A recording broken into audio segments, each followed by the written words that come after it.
Welcome back. This is the John Tesh Network with Intelligence for Your Life. My name's Danielle Forens. My guest today is blogger and author Leslie King.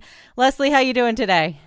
I'm doing great, Danielle. How are you? I'm doing well, and the holidays are just around the corner. As if we weren't stressed enough, traveling during the holidays can be one of the most frustrating things. And you've done it all. You've seen it all. You've been on the road and traveled quite a bit.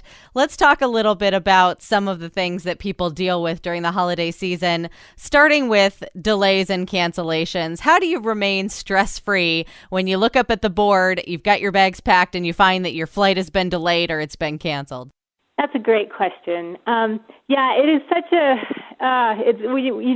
we work so hard to get everything done beforehand that when something like that happens, or when you've made it part of your connection and you're somewhere not at home like Dallas, and suddenly the second part of your trip has been canceled, which is even worse because you're sort of stuck in a no man's land.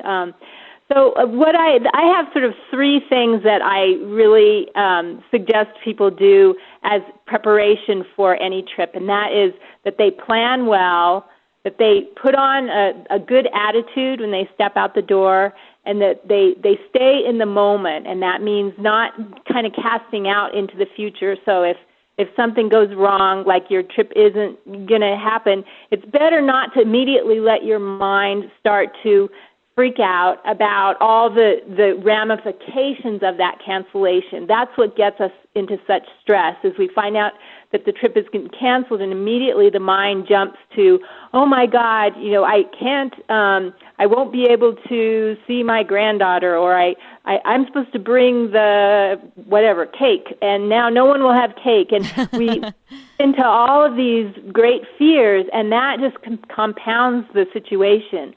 And a much better strategy is to just, sort of acknowledge that you're disappointed and it has thrown a wrench, but then just kind of stay right with the moment and ask yourself, okay, what can I do right now to help move this situation into a better strategy?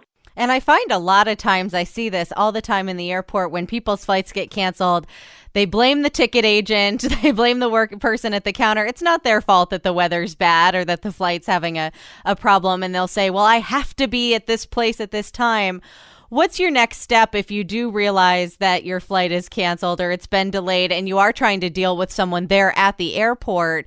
What are some things you can do to make it less stressful and to actually get what you want out of the situation? Well, a big part of getting what you want is being kind. They are so bombarded with meanness, the agents and the people out there, especially during this time of year, that our best bet is to take that sword and dip it in honey.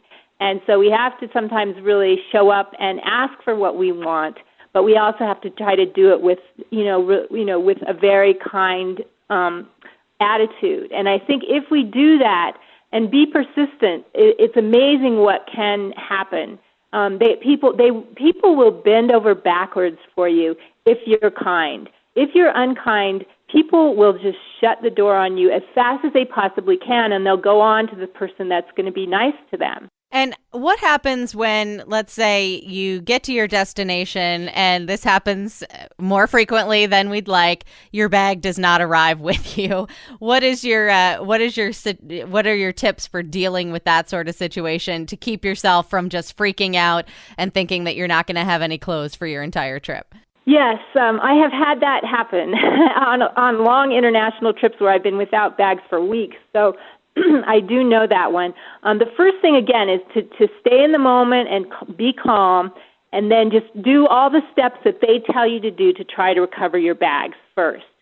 And then after that, it really is a matter of recognizing that you are so much more than your possessions and all the clothes that you wanted to wear. And my mother and I spent 2 weeks.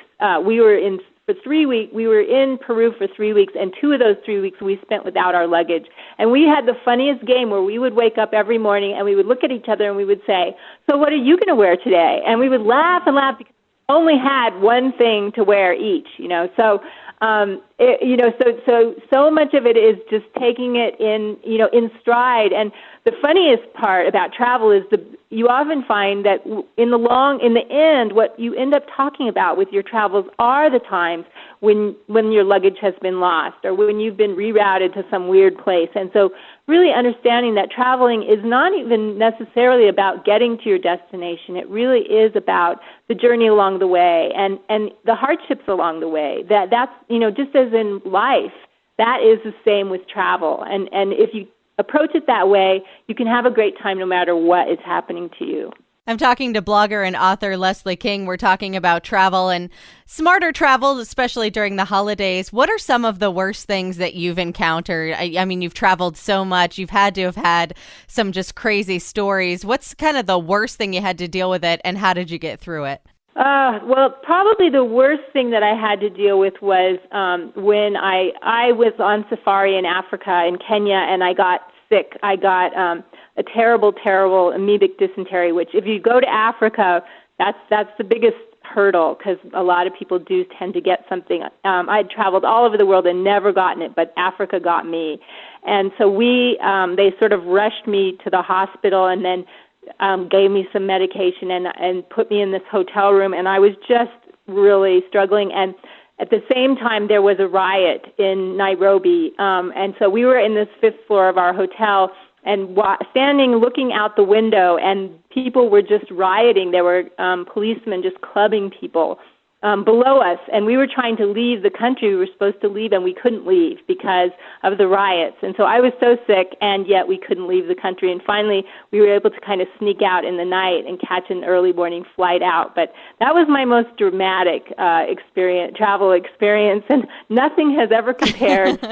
So any discomfort, I'm always like, oh yeah, nothing near Africa. Well, that's actually leads me to my next question, which is a great point. What if you do get sick and you're in an unfamiliar place? What are some tips for dealing with that sort of situation? Oh, that's a good question. I think part of it is to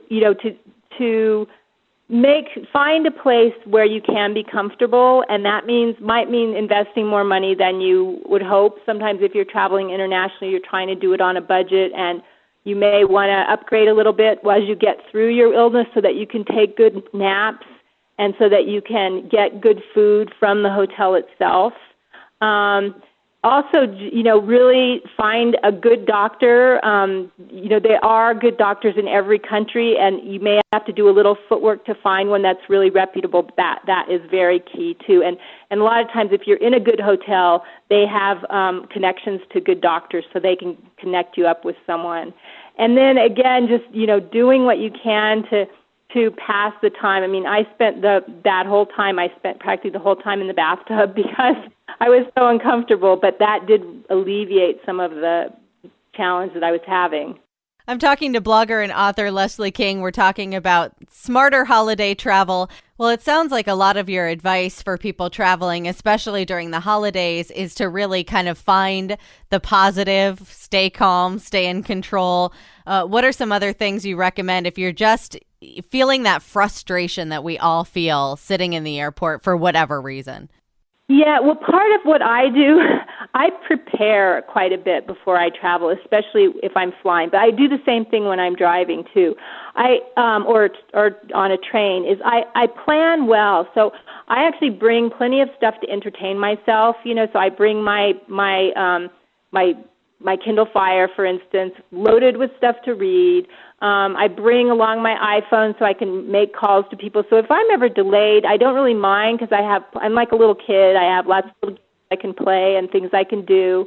And I tend to bring food. I kind of make myself into my own first class traveler no matter what class I'm traveling, and I actually bring I make some really good nourishing food to take along.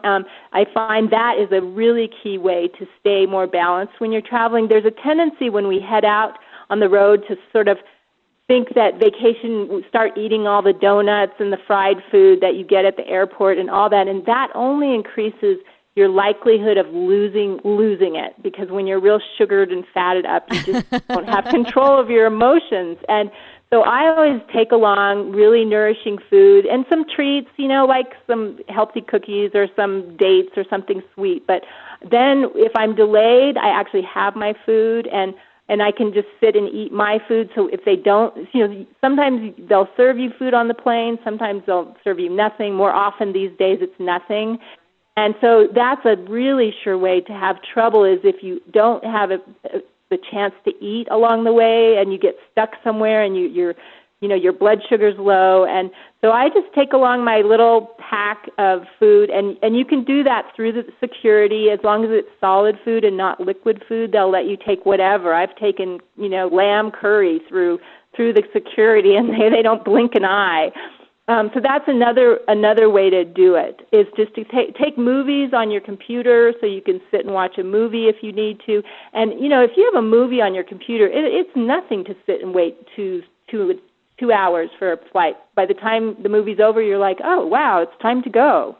Well, I love the tip of bringing your own food, because what I find happens is if I have a long layover or if my flight's delayed, I end up just wandering around the airport eating junk food that I wouldn't eat normally, or I go to the airport bar, and we all know that's not a good idea to sit at the airport bar for 3 hours. So I like the idea of bringing your own food, and especially, having movies and stuff on your computer. Great ideas as well. My guest today is blogger and author Leslie King. Leslie, thanks so much for talking to me today. Thank you, Danielle.